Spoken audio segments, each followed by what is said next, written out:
Si me prestan su atención, les platico un poco acerca del verbo prestar en este episodio de Spanish Dojo.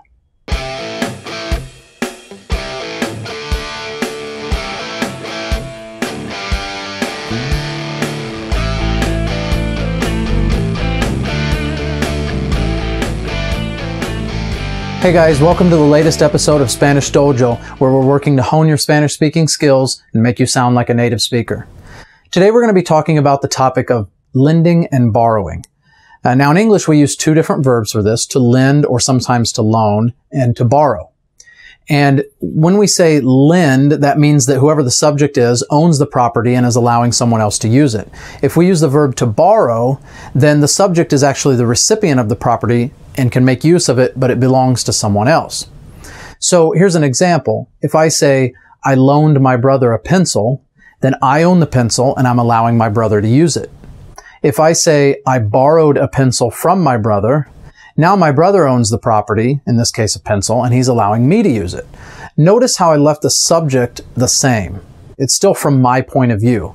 But what I did to change the direction of the movement of the property was to switch my verb. So I left the subject alone and changed the verb.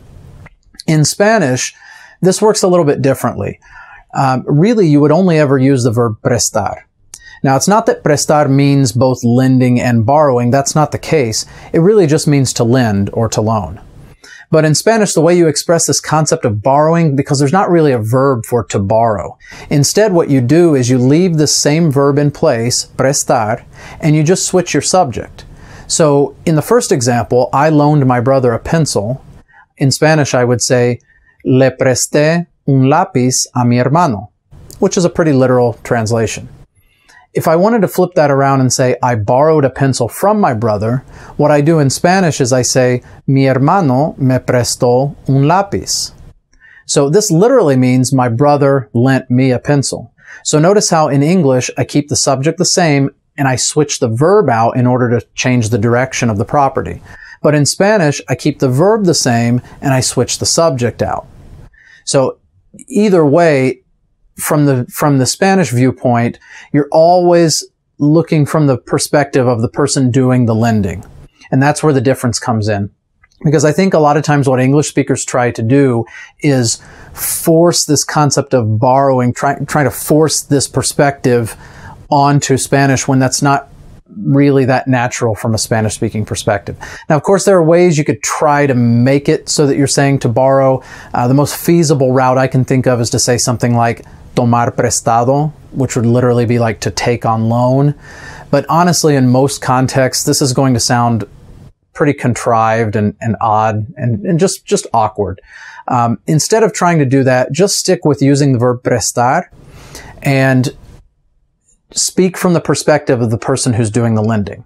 So if you want to say, I loaned my brother a pencil, le presté un lápiz a mi hermano. If you want to say, I borrowed a pencil from my brother, then instead say, my brother loaned me a pencil. Mi hermano me prestó un lápiz.